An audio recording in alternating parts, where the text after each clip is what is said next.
మన పెట్టుబడి మన పిల్లల భవిష్యత్తు కోసమే కదా, అందుకే సరైన స్థలం ఎంచుకోవాలి. మీ పెట్టుబడికి నమ్మకమైన వేదిక శ్రీ వాసవి ప్రాజెక్ట్స్.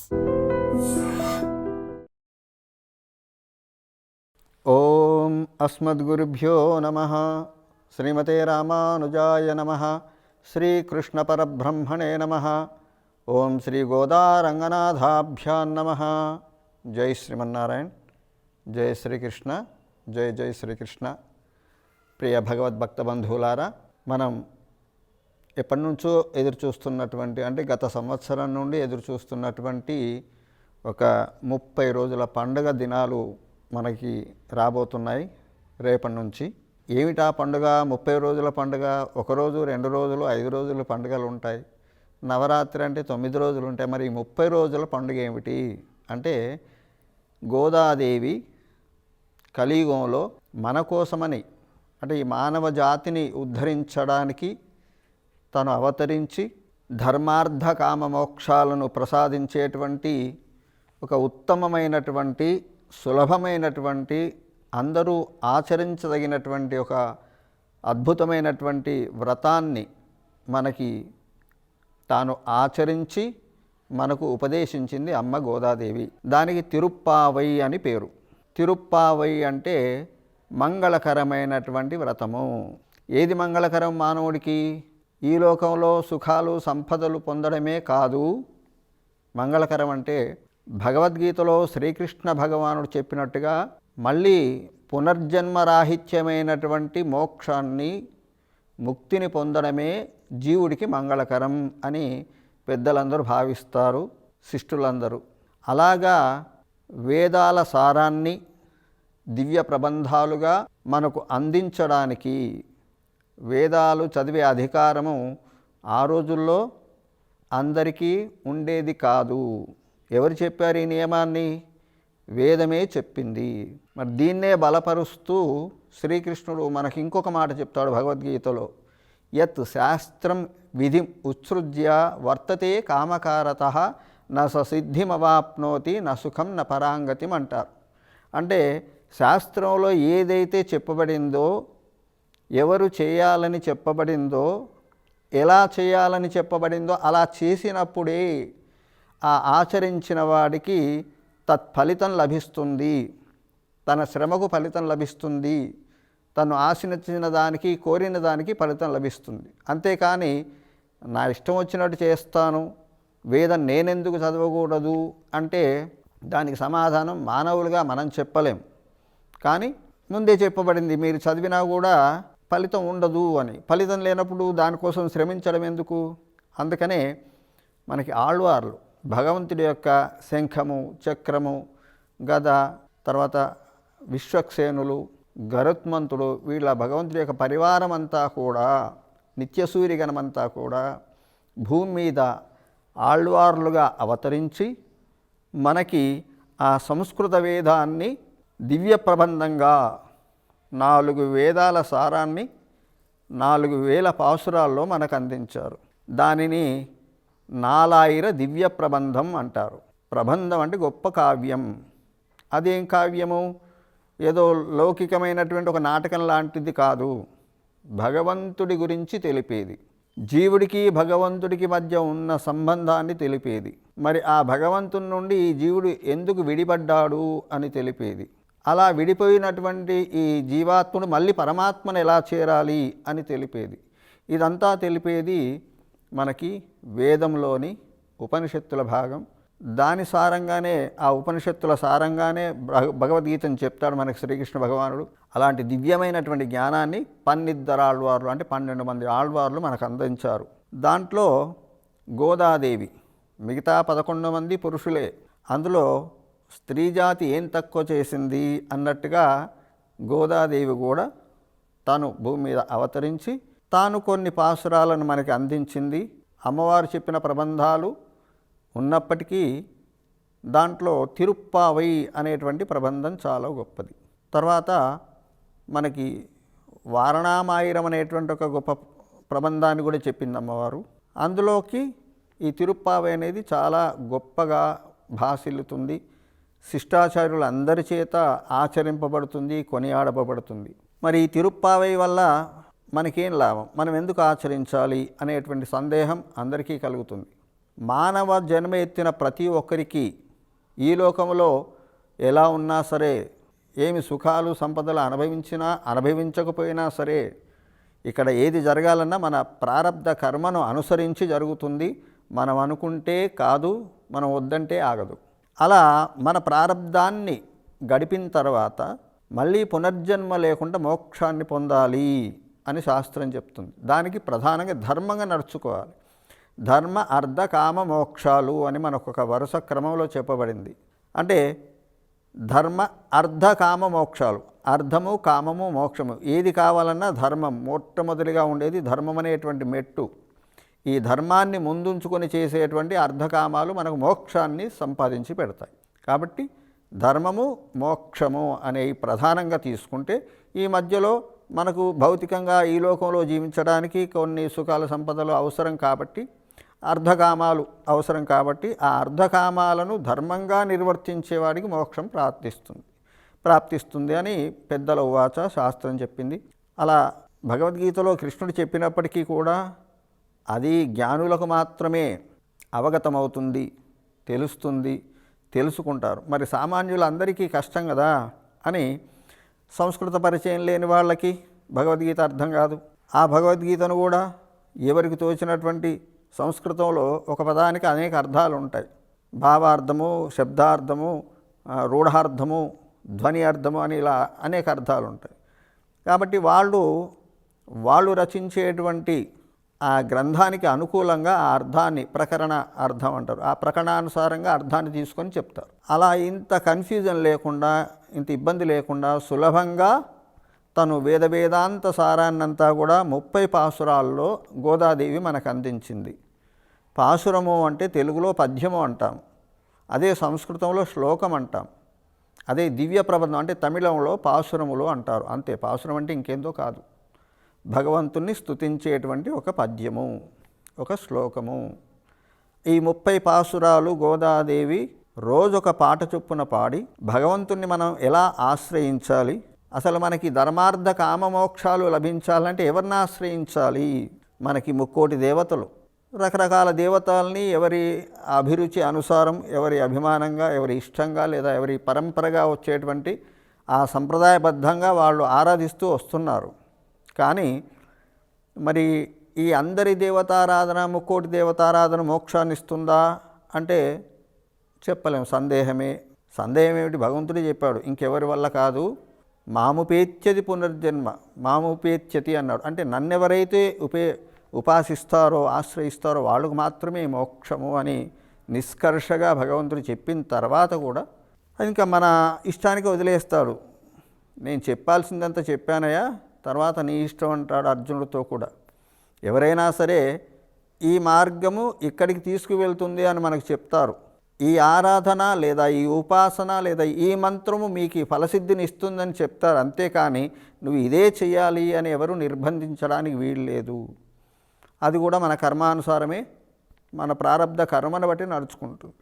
ఈ జన్మలో, ఈ జన్మాంతంలో మోక్షం పొందే అర్హత మనకు ఉందనుకోండి, అప్పుడు మనం సదాచార్యులని ఆశ్రయిస్తాం, వాళ్ళ ద్వారానే ఉపదేశాదులు పొందుతాము, వాళ్ళు చూపిన మార్గంలో మనం నడుచుకొని తత్ఫలితంగా మోక్షాన్ని పొందుతాము. లేదు, మనకి ఇంకెన్నో జన్మలు మనం ఎత్తాల్సి ఉంది, ఇంకెన్నో కర్మలు, ప్రారబ్ధ కర్మలు మనం అనుభవించాల్సి ఉంది అన్నప్పుడు ఎవరు చెప్పినా మనం వినం. మన మనస్సు, మన బుద్ధి దృఢమై ఉంటుంది మనం నమ్ముకున్నటువంటి ఒక పద్ధతిలో. అలాంటి వాళ్ళకి ఏదో సూచనాప్రాయంగా చెప్పడమే కానీ వాళ్ళ మనస్సును, వాళ్ళ బుద్ధిని మార్చడం అనేది మానవ మాత్రుల వల్ల సాధ్యం కాదు. అది భగవంతుడి అనుగ్రహం వల్లనే లభించాలి. అందుకనే గోదాదేవి మనకి శ్రీకృష్ణుడు భగవద్గీతలో చెప్పినట్టుగా భాగవతాది గ్రంథాలన్నిటినీ ప్రమాణంగా తీసుకొని భగవంతుణ్ణి ఆశ్రయించిన వాళ్ళకి కేవలం మోక్షమే కాదు, ధర్మార్థ కామాలన్నీ కూడా సులభంగా సిద్ధిస్తాయి, మోక్షము తదనుగా వచ్చి తీరుతుంది అని మనకు గోదాదేవి చెప్పింది. ఆ చెప్పిన వ్రతమే ధనుర్మాస వ్రతము, తిరుప్పావై వ్రతము అంటారు. ఇది ఈ మార్గశిర మాసంలో ప్రారంభమవుతుంది. మనకి పంచాంగ గణన 2 రకాలుగా ప్రధానంగా ఉంటుంది. ఒకటి సౌరమానము అని, రెండు చాంద్రమానము అని. చాంద్రమానంలో మనం చెప్పుకునేటువంటి మాసాలన్నీ కూడా చైత్రము, వైశాఖం అని చెప్పుకుంటాం. కానీ సౌరమానం ప్రకారం ద్రవిడులు ఆ సౌరమానాన్ని అనుసరిస్తారు కాబట్టి వాళ్ళు మేషములు ఇలా లెక్కిస్తారు. మేషము, వృషభము, మిథునము అని మాసాలను లెక్కిస్తారు. అలా వచ్చినదే ధనస్సు రాశి. ఒక్కొక్క రాశి ఒక్కొక్క మాసంగా చెప్తారు. అలాగే ఎప్పుడైతే ధనుర్రాశిలో సూర్యుడు ప్రవేశిస్తారో దాన్ని ధనుర్మాసం అంటారు. రేపటి రోజున సూర్యుడు ధనుర్మాసంలో ప్రవేశిస్తున్నారు ధనుర్రాశిలో, కాబట్టి ధనుర్మాసం అని మనకి చెప్పబడుతుంది. కాబట్టి దీన్ని ధనుర్మాస వ్రతము అని కూడా అంటారు. భగవంతుడు చేరుకోవడానికి ఉపనిషత్తుల్లో ఒక మార్గం చెప్పింది. ప్రణవో ధను శరహ్యాత్మ బ్రహ్మతల్లక్ష్యముచ్యతే అని. కాబట్టి భగవంతుడిని చేరుకోవడానికి ఒక సాధనం కావాలి కదా. మనం లౌకికంగానైనా ఏదైనా ప్రయోజనాన్ని పొందడానంటే ఒక సాధనం ఉండాలి. ఆ సాధనం ఏమిటి అంటే ఆధ్యాత్మిక మార్గంలో బ్రహ్మప్రాప్తి కలగాలి, భగవంతుని పొందాలి అనుకునే వాళ్ళకి ఒక మార్గం చెప్పింది ఉపనిషత్తు. ఏమిటది? ప్రణవో ధను అంటే భగవంతుని చేరడానికి ఒక సాధనం ఏమిటి అంటే ప్రణవము, ఓంకారము. దీన్ని ధనస్సుగా భావించండి. తర్వాత మరి ధనుస్సులో సంధించడానికి ఒక బాణం కావాలి కదా, అది శరహ్యాత్మ. నీ ఆత్మనే శరముగా బాణముగా ఆ ధనస్సులో సంధించి, మరి సంధించావు, ధనస్సు ఉంది, బాణం ఉంది, లక్ష్యం ఉండాలి కదా. ఈ యొక్క బాణం చేరుకోవడానికి ఒక లక్ష్యం కూడా ఉండాలి. బ్రహ్మతల్లక్ష్యముచ్యతే అంటే పరబ్రహ్మమే లక్ష్యంగా భావించి ఓంకారం అనేటువంటి ధనస్సులో నీ ఆత్మ అనేటువంటి శరాన్ని సంధించి పరబ్రహ్మను లక్ష్యంగా ఆ బాణాన్ని వదిలితే ఈ ఆత్మ పరమాత్మను చేరుకుంటుంది అని ఉపనిషత్ చెప్పింది. అందుకనే కాబోలు అమ్మవారు ధనుర్మాసం ఎంచుకుంది ఈ వ్రతానికి. దీన్ని మనం చాంద్రమానంలో చెప్పుకుంటే మార్గశిర మాసము అంటాం. మాసానాం మార్గశీర్షోహం అని శ్రీకృష్ణ భగవానుడు భగవద్గీతలో చెప్పాడు. అంటే కాలంలో ఇది నేను, పశువుల్లో ఇది నేను, పక్షుల్లో ఇది నేను, వృక్షాల్లో ఇది నేను అని తన తత్వాన్ని, తన ఉనికిని చెప్పుకుంటూనే కాలక్రమంలో మార్గశిర మాసం నేనే, నా స్వరూపమే స్వయంగా అని చెప్తాడు కృష్ణ భగవానుడు. అందుకనే ఈ మార్గశిర మాసాన్ని ఎందుకుంటామో గోదమ్మవారు. ఇంకొకటి ఏమిటి, మార్గళి అని కూడా అంటారు ఈ మాసాన్ని. మార్గళి అనేది తమిళ పదం. అందుకే పాసురంలో మొదటి పాసురం మార్గళి తింగళ్ అని స్టార్ట్ అవుతుంది, ప్రారంభం అవుతుంది. కాబట్టి ఈ విధంగా ఈ వ్రతానికి తిరుప్పావే వ్రతమైనప్పటికీ ధనుర్మాస వ్రతమని, మార్గళి వ్రతమని, మార్గశీర్ష స్నాన వ్రతమని రకరకాల పేర్లు ఉన్నాయి. ఏ పేరు తీసుకున్నా ఉచితమే. ఇక అమ్మవారు ఏం చెప్తుందంటే ప్రధానంగా భగవన్నామ సంకీర్తన, కలౌ కేశవ కీర్తనాత్ అని చెప్తుంది మనకు ఉపనిషత్తులు కూడా. అంటే కలియుగంలో చాలా సులభమండి భగవంతుని పొందడం. మిగతా యుగాల్లో యజ్ఞ దాన తపకర్మలన్నీ చేయాలి, కానీ కలియుగంలో కేవలం భగవన్నామ సంకీర్తన చేస్తే చాలు. యజ్ఞాదులు యాగాదులు చేయాలంటే గొప్ప గొప్ప నియమనిష్టలు పాటించాలి వాటికి అనుసంధానంగా.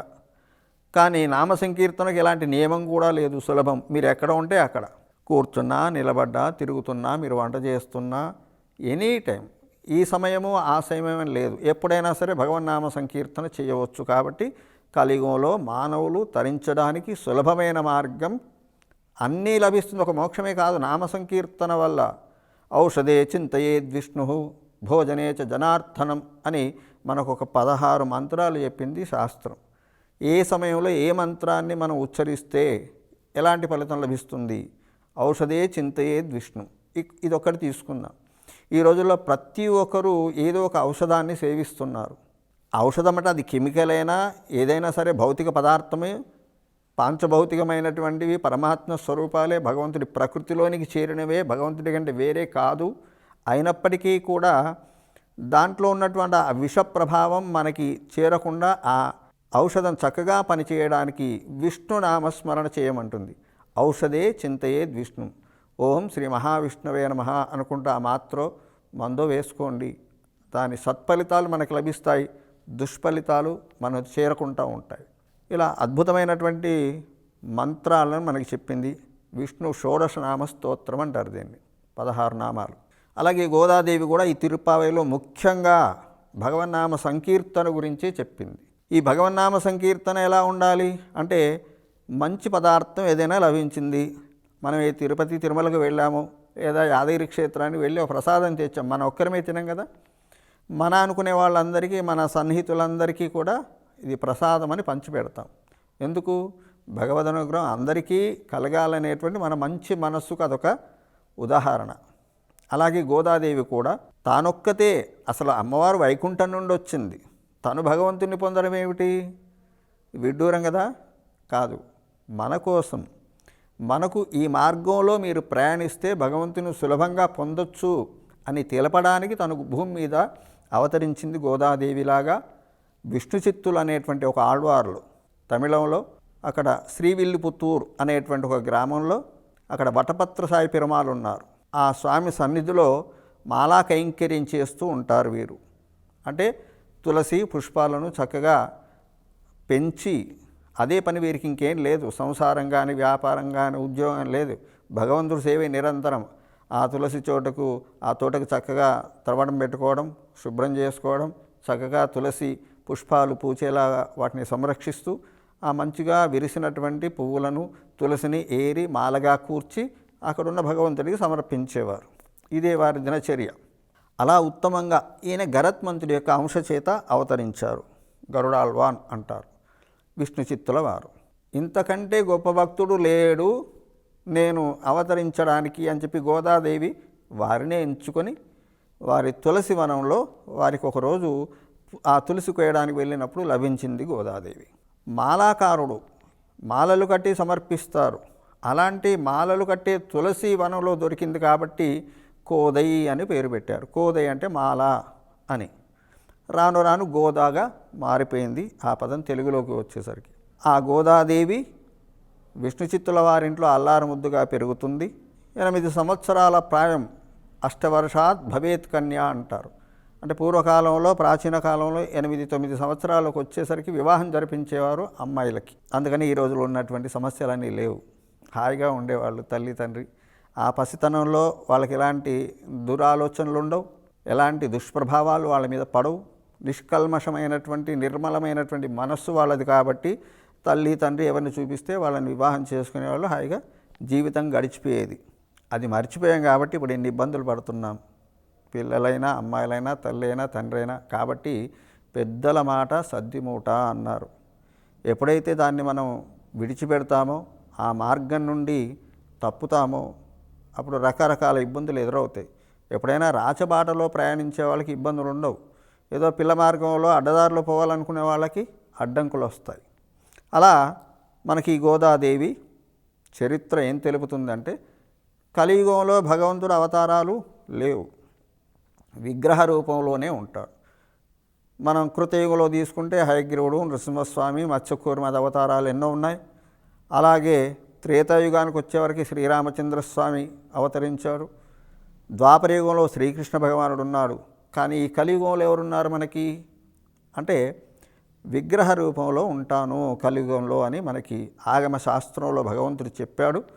అదేవిధంగా మనకు వెంకటేశ్వర స్వామి కావచ్చు, శ్రీరంగనాథుడు, లక్ష్మీ నరసింహస్వామి, శ్రీరాముడు, కృష్ణుడు, ఇవన్నీ కూడా అర్చా మార్గం అంటే విగ్రహ రూపంలో ఉంటాయి.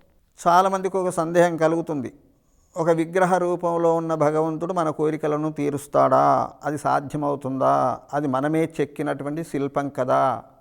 మనం చెక్కినటువంటి శిల్పమైనప్పటికీ దానికి ఆగమ శాస్త్రంలో చెప్పినట్టుగా ప్రాణప్రతిష్ఠ జరిపిస్తారు. కొన్ని సంస్కారాలు జరిపించి ప్రాణప్రతిష్ఠ చేస్తే ఆ విగ్రహంలో ప్రాణము తేజస్సు వస్తుంది. తద్వారా భగవంతుని యొక్క సాన్నిధ్యం లభిస్తుంది. మనం చేసినా చేయకపోయినా సర్వాంతర్యామి అయినటువంటి భగవంతుడు ఆ శిలలో ఉండడా, మరి ఇది కూడా మనకి తీసుకోవాలి కదా అర్థాన్ని.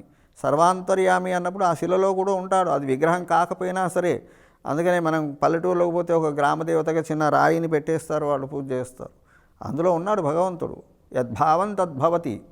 మనం అన్నా అనకపోయినా, నమ్మినా నమ్మకపోయినా అంతటా ఉండేవాడే పరమాత్మ.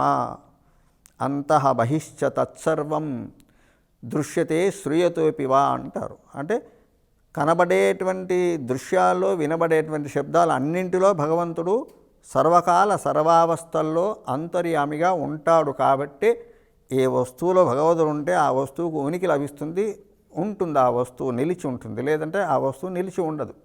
మన శరీరాన్ని తీసుకుంటే భగవంతుడు మన శరీరంలో ఆత్మరూపంగా ప్రాణరూపంలో ఉన్నంతవరకే ఈ శరీరం నిలిచి ఉంటుంది. అది వదిలిన మరుక్షణమే పతనమవుతుంది, జీర్ణమవుతుంది, పాడవుతుంది, దాని ఉనికి లేకుండా పోతుంది, నామరూపాలన్నీ పోతాయి ఆ శరీరానికి. ఇది ప్రత్యక్ష నిదర్శనం భగవంతుడు సర్వాంతర్యామిగా ఉన్నాడు. ఈ తత్వాన్ని చెప్పడానికే ప్రహ్లాదుడు అవతరించి ఇందు గలడందు లేడను సందేహము వలదని మన ఆ యొక్క సందేహాలని తీర్చాడు భాగవతంలో, శ్రీమద్ భాగవతంలో.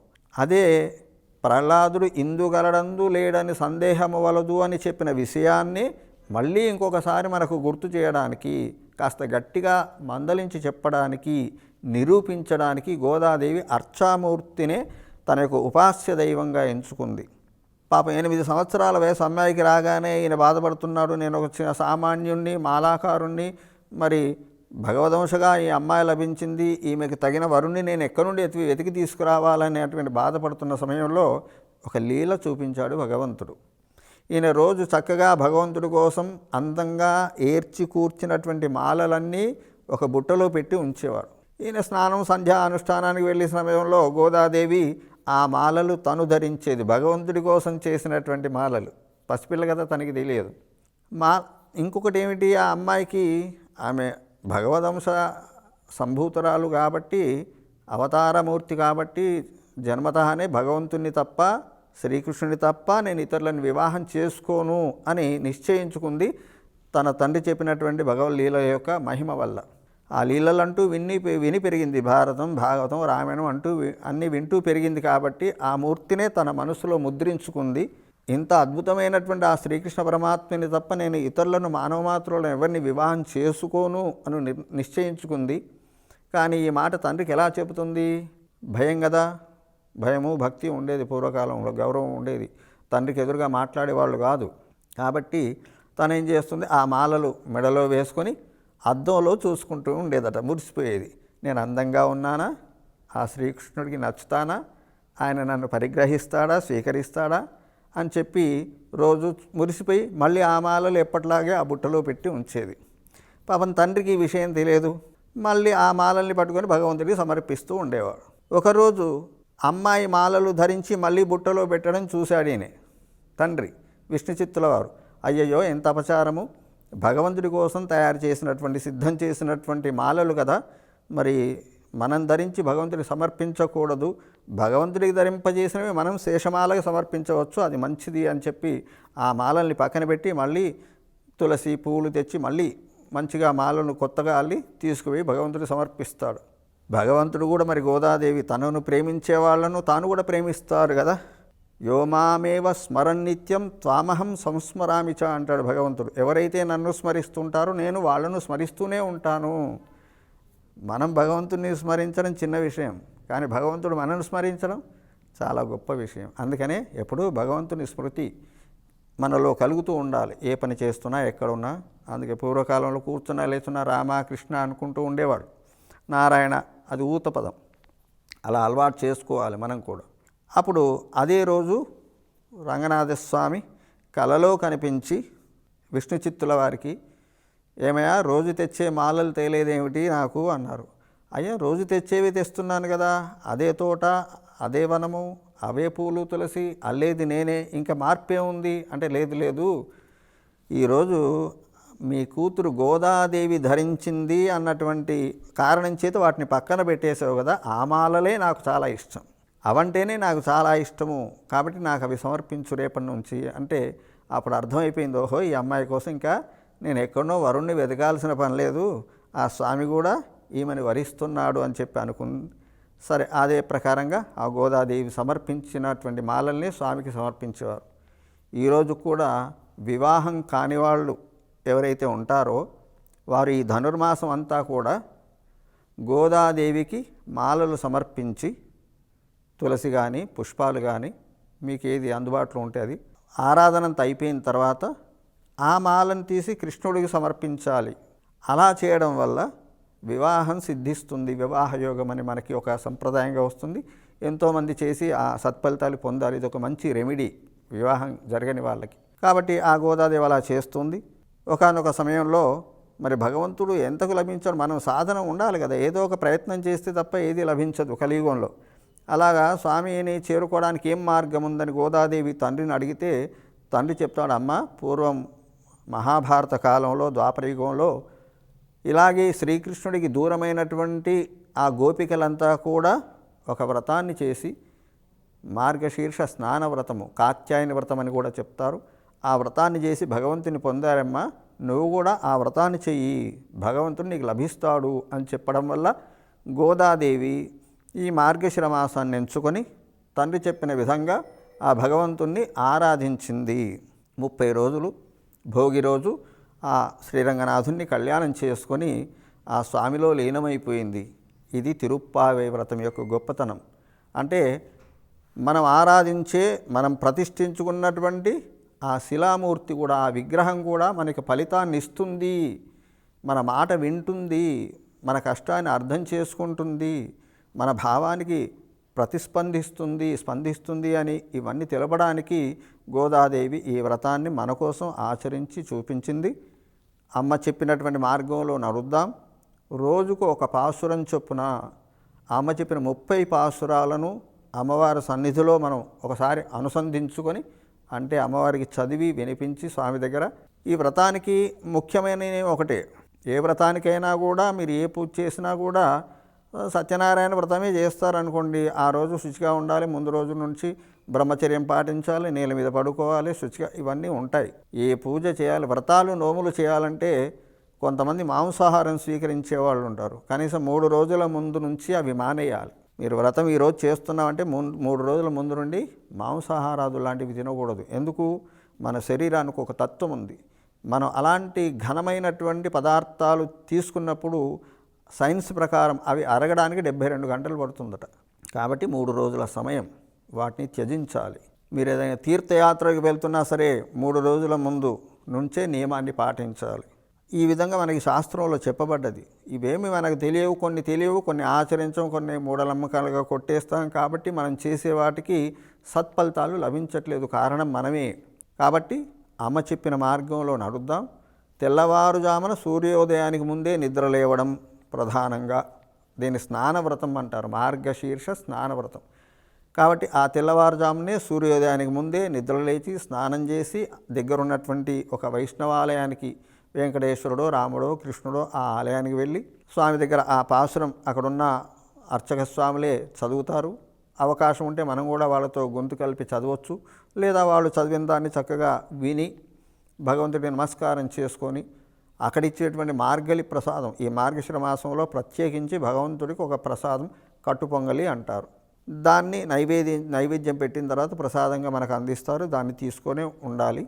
ఈ మార్గశిర మాసం అంతా కూడా ఒకటే పూట భోజనం చేయాలి. అవకాశం ఉన్నవాళ్ళు, శక్తి ఉన్నవాళ్ళు, అందరికీ కాదు. అయ్యో మరి ఒక పూట భోజనం ఉండాలని వ్రతం చేయకుండా మానేయకూడదు. ఆహార నియమం మన శక్తిని బట్టి, మన అవకాశాన్ని బట్టి. కానీ వ్రతాన్ని ఆచరించడం ముఖ్యం. స్నానం చేయడం, ఆలయాన్ని దర్శించడం అది ముఖ్యం. ఈ పాసురాన్ని విన్నవించడం, ఈ విధంగా మనకు చేయాలని మన శాస్త్రంలో చెప్పబడింది. భోగి రోజు గోదాదేవి కళ్యాణంతో ఈ వ్రత పరిసమాపన జరుగుతుంది. మనం కూడా మన ఈ యొక్క ఛానల్ ద్వారా iDream వారు మనకు ఒక మంచి అవకాశాన్ని ఇస్తున్నారు. మనందరం కూడా రోజుక పాసురాన్ని అనుసంధానం చేసి దాని అర్థం కూడా తెలుసుకునే ప్రయత్నం చేస్తూ భాగవత ఆచార్య సేవలో తరిద్దాం. అందరికీ ధనుర్మాస శుభాకాంక్షలు. జై శ్రీమన్నారాయణ. జై గోదారంగనాథ స్వామి భగవానికి జై. ఓం అస్మద్గురుభ్యో నమః. శ్రీమతే రామానుజాయ నమః. శ్రీకృష్ణ పరబ్రహ్మణే నమః. శ్రీ గోదారంగనాథాభ్యాం నమః. జై శ్రీమన్నారాయణ. జై శ్రీకృష్ణ. జై జై శ్రీకృష్ణ. ఈరోజు నుండి ధనుర్మాసం అయింది. మనం రోజొక పాసురం చొప్పున వినవించుకుందాం. దానికి ముందుగా గురు పరంపర, గోదాదేవి ప్రార్థన శ్లోకాలు ఉంటాయి. ప్రతి పాసురానికి వీటిని అనుసంధానం చేసుకున్నాక వీటిని చదివిన తర్వాతే మనం ప్రధానమైనటువంటి స్తోత్రంలోకి వెళ్తాం. అంటే 1వ పాసురం, 2వ పాసురం అలాగా. ఇది విధానం. ఈ విధానాన్ని అనుసరిద్దాం. శ్రీశైలేశదయాపాత్రం ధీభక్త్యాదిగుణార్ణవం యతీంద్రప్రవణం వందే రమ్యజామాతరం మునిం లక్ష్మీనాథసమారంభాం నాథయామునమధ్యమాం అస్మదాచార్యపర్యంతాం వందే గురుపరంపరాం యో నిత్యమచ్యుతపదాంబుజయుగ్మరుక్మా వ్యామోహతస్తదితరాణి తృణాయ మేనే అస్మద్గురోర్భగవతోస్య దయేకసింధోః రామానుజస్య చరణౌ శరణం ప్రపద్యే.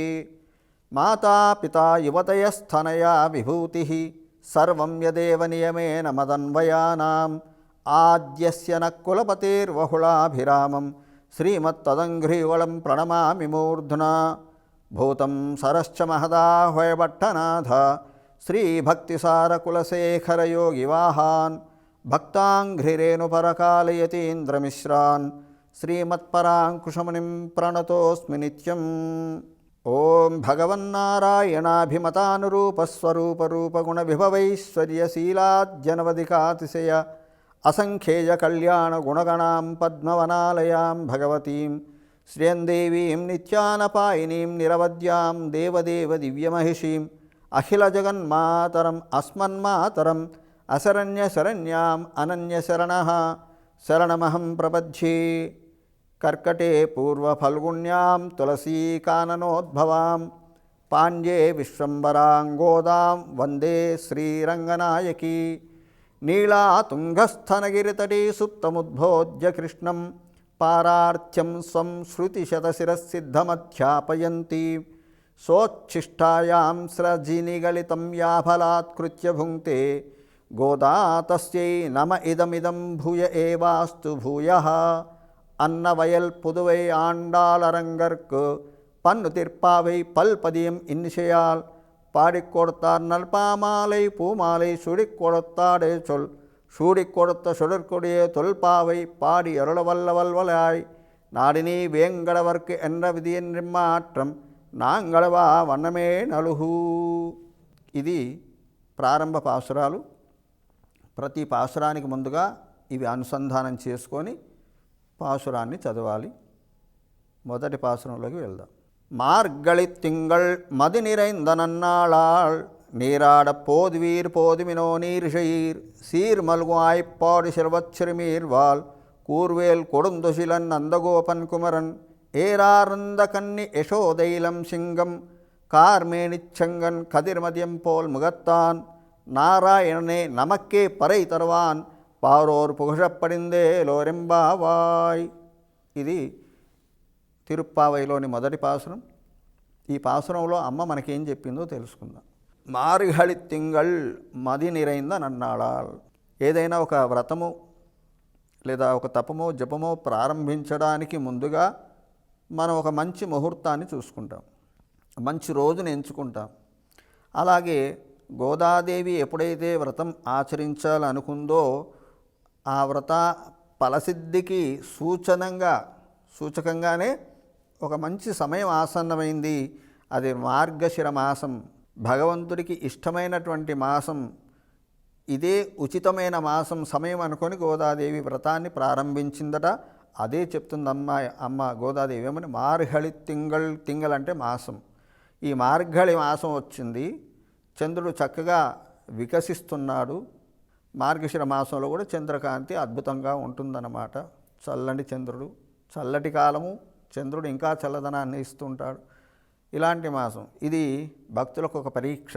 తెల్లవారుజామున స్నానం చేయాలంటేనే కష్టం. మామూలు వేసవి కాలంలోనే చేయడం బద్దకిస్తారు, ఇబ్బంది పడతారు. మరి చలికాలంలో తెల్లవారుజామున స్నానం అంటే అది కూడా ఒక పరీక్ష అన్నమాట. అందుకనే కాయిక వాచిక మానసిక తపస్సులు చెప్పాడు భగవంతుడు భగవద్గీతలో.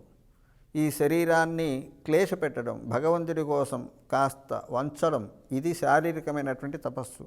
స్నానాలు చేయడం, తెల్లవారుజామున ఉపవాస నియమాలు పాటించడం, ఇవన్నీ శారీరకమైనటువంటి తపస్సు.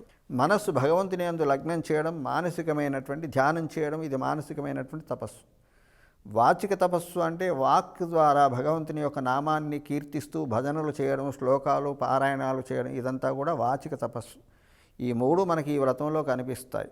అమ్మ గోదాదేవి యందు శ్రీకృష్ణుని తన మనసును లగ్నం చేసిన గోదాదేవి మానసికమైనటువంటి తపస్సును ఆచరిస్తూ తెల్లవారుజామున్నే లేచి స్నానం చేయాలి అనేటువంటి ఒక నియమం ద్వారా శారీరక తపస్సును మనకి తెలిపి భగవన్నామ సంకీర్తన చేయాలి అనేటువంటి ఒక వాచిక తపస్సును కూడా తెలపకనే తెలిపింది అమ్మ గోదా. ఈ మూడు సులభమే. స్నానం రోజు చేస్తాం, కాకపోతే కాస్త వేకోజామున లేచి స్నానం చేయడం. మనస్సు ఎప్పుడు భగవంతుడి యొక్క అధీనంలో స్మరణలోనే ఉంటుంది భక్తులకి, కాబట్టి అది ఇది పెద్ద విషయం కాదు. వాచికం ఎప్పుడు మనం ఏదో ఒక నామాన్ని రామ కృష్ణాన్ని స్మరిస్తూనే ఉంటాం కాబట్టి అది కూడా కష్టం కాదు. కానీ ఈ నెల రోజులు నియమం తప్పకుండా ఆచరించడమే ప్రధానం. అది చెప్పింది. మా అర్హళి తింగళ్ మది నిరైందనన్నాళార్ నీరాడ పోదివీర్ పోదిమునో నీర్షయీర్ అని తన చెలికత్తెలందరినీ కూడా, అంటే ముందే చెప్పుకున్నాం కదా, వ్రతం తనొక్కటి చేయడం కాదు, తన వాళ్ళందరికీ వ్రతం గురించి తెలిపి తన వాళ్ళందరి చేత కూడా ఈ వ్రతాన్ని ఆచరింపచేసి అందరినీ తరింపచేయాలనేది గోదాదేవి యొక్క ఉద్దేశ్యము, లక్ష్యము. అందువల్ల తన చిలికత్తెలను పిలుస్తుంది. మార్గశిర స్నానవ్రతం చేద్దాము, అందరూ రండి అని పిలుస్తుంది. మార్హళి తింగల్ మది నిరైందనన్నాళార్ నీరాడ పోదివీర్ పోదినో నీర్షీర్ సీర్ మల్వాయ్ పాడు శర్వచ్చరమీర్వాల్ కూర్వేల్ కొడందొజలన్ నందగోపన్ కుమరన్. మరి ఈ వ్రతాన్ని ఎవరిని ఉద్దేశించి చేద్దాము అంటే నందగోప కుమారుడైనటువంటి శ్రీకృష్ణుణ్ణి కొలుద్దాము ఈ నెల రోజులు చెప్పింది. నియమం చెప్పింది. ఏ నియమము? తెల్లవారుజామునే స్నానం చేద్దాము రండి అంటూ అందరినీ పిలిచి, ఈ వ్రతానికి మరి లక్ష్యమైంది, ఉద్దేశం ఏమిటి అంటే నందగోప కుమారుడైనటువంటి ఆ శ్రీకృష్ణ భగవానుణ్ణి మనసా వాచా కర్మణ ఆరాధించడమే, అర్చించడమే, స్మరించడమే, ఆయన నామాలు కీర్తించడమే మన యొక్క ఈ వ్రతానికి లక్ష్యం అంటూ చెప్పింది గోదాదేవి. గొప్ప గొప్ప ప్రబంధాలు, కావ్యాలన్నీ కూడా పెద్దలు చెప్తారు మనకి. ఆ మొదటి భూమికలోనే, అలా మొదటి ఘట్టంలోనే, మొదటి అంశంలోనే పూర్తిగా ఆ కావ్యం యొక్క ఉద్దేశము, లక్ష్యము, ఫలితం అన్నీ చెప్పబడతాయట. దాన్ని ఉత్తమ కావ్యం అంటారు. అలా గోదాదేవి చెప్పిన ఈ ధనుర్మాసము కూడా, తిరుప్పావై కూడా ఒక ఉత్తమ కావ్యం. చాలా అద్భుతమైనటువంటి ఉపమానాలతో, గతంలో ఎవరూ చెప్పవనేటువంటి ఉపమానాలు చెబుతూ ఆ ఉపమానాలని భగవంతునికి అనుసంధానం చేస్తూ చెప్పింది గోదాదేవి. అదే మిగతా కవులు, గొప్ప గొప్ప కవులని ఉపమానాలు ఎన్నో చెప్పారు. వాడి చంద్రుడు అంటే చంద్రుడి గురించే చెప్పారు, మబ్బులు అంటే మేఘ సందేశాలు మేఘాల గురించే చెప్తారు. కానీ వాటన్నింటినీ భగవంతునికి అనుసంధానం చేస్తూ చెప్పింది గోదాదేవి. ఇది గొప్ప విషయం అన్నమాట. గోదాదేవి చెప్పిన ఉపమానాలకు ఇతర కవులు చెప్పిన ఉపమానాలకు ప్రధానమైనటువంటి వ్యత్యాసం అది. కాబట్టి మరి మార్గశిర స్నానవ్రతం చేద్దాం, చేస్తే చేస్తూ భగవంతుడైనటువంటి ఆ శ్రీకృష్ణుని స్మరిద్దాం, ఆరాధిద్దాం, అర్చిద్దాం. ఓకే, అయితే మనకేం ఫలితం లభిస్తుంది? అమ్మ నువ్వు చెప్పినట్టు మేమంతా చేస్తాము నీ మాటగా, కానీ మాకు వచ్చే ఫలితం ఏంది? అది కూడా మొదటి పాసురంలోనే చెప్తుంది. మొదటి పాసురంలోనే సమయాన్ని చెప్పింది, నియమాన్ని చెప్పింది, ఏం చేయాలో చెప్పింది, ఎవరిని ఆరాధించాలో చెప్పింది, ఫలితం ఏమిటో కూడా చెప్తుంది. నందగోపన్ కమరన్, తర్వాత నారాయణనే నమక్కే పరైతర్వాన్, ఇది ప్రధానం. మొదటి పాసురంలో ప్రధానంగా మనం చెప్పుకోవాలి ఇది. నారాయణనే నమక్కే పరైతర్వాన్ అని చెప్పింది గోదాదేవి. అంటే భగవంతుని నుండి మనం విడిపోయి ఉన్నాం ఏదో కారణం చేత, కాబట్టి మనం బద్ధజీవులుగా ఉంటున్నాం. ఇక్కడ ఏమిటి బద్ధం ఏమిటి అంటే ఈ సంసారం అనేటువంటి చక్రంలో బంధింపబడి ఉన్నాము. ఇదే బద్ధజీవుడికి లక్షణం. మరి ఈ బంధం, ఈ సంసార బంధం ఎలా తొలగిపోవాలి, భగవంతుని ఎలా చేరుకోవాలి అంటే ఈ ధనుర్మాస వ్రతం చేసి భగవంతుని నామాన్ని నిరంతరం స్మరించడం వల్ల 30 మాసాలు అమ్మవారు చేసి చూపించింది. ఇది కూడా మనం గమనించాలి. ఒకటి, ఆమె భగవదంశ సంభూతురాలు కాబట్టి, అవతారమూర్తి కాబట్టి తను 30 రోజులు ఆచరించి 30వ రోజు భగవంతుడిలో అయిపోయింది. ఆ అమ్మవారి జీవితం అక్కడికే పరిసమాపన అయింది, అవతార సమాప్తి అప్పుడే జరిగింది. కానీ మనం ఈ 30 రోజులతోనే మన జీవితం అయిపోదు కదా. కాబట్టి దీన్ని ఎప్పటి వరకు? మనం జీవించి ఉన్నంతకాలం వరకు అనుసరించాలి ఈ స్నానవ్రతాన్ని. 30 రోజులు అనేది మనకొక వర్క్షాప్ లాంటిది, మనకొక ట్రైనింగ్ లాంటిది. ఈ 30 రోజుల శిక్షణ, అమ్మది చెప్పిన శిక్షణ, ఇది జీవితాంతం మనకు వర్తించాలి. ఆ 30 రోజులు చేసాం కదా అయిపోయింది కాదు. సరే స్నానాన్ని మిగతా నియమాల్ని పక్కన పెట్టినా భగవన్నామ సంకీర్తన ప్రతిరోజు ప్రతి క్షణం జరుగుతూనే ఉండాలి. చాలు, ఇదే మనకింకా ఈ భవబంధ విముక్తిని కలిగించి భగవంతుని యొక్క పరమపదానికి వైకుంఠానికి చేరుస్తుంది. కాబట్టి నారాయణనే అంటే మోక్షాన్ని ఇచ్చే అర్హత ఎవరికి ఉంది? ముక్కోటి దేవతల్లో కూడా నారాయణునికి శాస్త్రం చెప్తుంది. పండితులు విజ్ఞులందరికీ తెలుసు. ఎవరైనా కాదని వాదిస్తే మనం వాళ్ళతో వితండ వాదన చేయలేం, అది అనవసరం కూడా. మనం కావలసింది మనం పొందడానికి మనం విశ్వసించాలి. మన ఆచార్యులు మన పెద్దలు శాస్త్రం ఉపదేశించిన మార్గాన్ని, భాగవత రామాయణాలు బ్రహ్మసూత్రాలు ఉపనిషత్తులు అన్నీ చెబుతున్నాయి ఇదే విషయాన్ని. దీన్ని త్రిమతాచార్యులు కూడా అంగీకరించారు. శంకర భగవత్పాదులు కానీ భగవద్ రామానుజులు కానివ్వండి, మధ్వాచార్యులు ఎవరూ దీన్ని వ్యతిరేకించలేదు. మోక్షం ఇచ్చేది భగవంతుడైన శ్రీమన్నారాయణుడే. మిగతా విషయాల్లో కాస్త వ్యత్యాసాలు ఉంటాయి, భేదాలు ఉంటాయి ఆరాధన విషయాల్లో. అంతేకాని పరమాత్మను చేరుకోవాలంటే ఇదే ప్రధానమని బ్రహ్మసూత్రాలు వ్యాస మహర్షి చెప్పాడు మనకి. కాబట్టి నారాయణుడే జీవులకు మోక్షాన్ని ఇస్తాడు. నమక్కే మనకే నారాయణనే ఏవ పదాన్ని వాడింది అక్కడ గోదాదేవి. అంటే ఓన్లీ అంటారు. మనం ఏదైనా వస్తువు కొనడానికి పోతే 99 రూపీస్ ఓన్లీ అంటారు. అంటే అర్థం ఏంటి? ఓన్లీ అనే పదం ఏం చేస్తుంది? 99కి తక్కువ కానీ 99కి ఎక్కువ కానీ కాదు, ఓన్లీ 99 మాత్రమే అని మనకు అక్కడ వాడు సూచిస్తాడు ఆ ఓన్లీ శబ్దం ద్వారా. అట్లాగే సంస్కృతంలో ఏవా అనేటువంటి ఒక శబ్దం ద్వారా ఏం తెలుస్తుంది? మాత్రమే. ఇది కూడా తెలుగులో కూడా ఇది మాత్రమే అంటామంటే ఇది కాకుండా ఇంకోటి కాదు అని అర్థం. ఆ పదాన్నే గోదాదేవి వాడింది ఇక్కడ. నారాయణనే, నారాయణుడు మాత్రమే మోక్షాన్ని ఇస్తాడు. కాబట్టి మనం ఏం చేయాలి? నమక్కి మనకే ఇస్తాడు అని చెప్పి. మనకంటే ఎవరికి? గోదాదేవికి మాత్రమేనా? లేదు. ఎవరైతే ఆ నారాయణుని నమ్ముకొని ఆశ్రయించి శరణాగతి చేస్తారో ఆ శరణాగతి చేసిన వాళ్ళకి, శరణాగతి అంటే అర్థమైంది, మనకి ఈరోజు ఒక ఆత్మవిమర్శ లేదు, విశ్వాసం లేదు, మన ఇష్టం వచ్చినట్టు కాలానుగుణంగా ఏ ఎండకు ఆ గొడుగు పట్టడం అంటారు కదా, అలాగా ప్రవర్తిస్తున్నాం మనం. కానీ జీవుడైన వాడు ఇంత గొప్ప మానవ జన్మ ఇచ్చినందుకు, దుర్లభం మానుషో జన్మ అని చెప్తుంది శాస్త్రం. మానవ జన్మ చాలా దుర్లభం. ఇలాంటి ఉత్తమ జన్మ భగవంతుడు మనకి ఇచ్చినందుకు ఆయనకు కృతజ్ఞతగా ఆయన ఆరాధన చేయాలి. ఇంకేవో కోరికలు కాదు, అవి తర్వాత విషయం.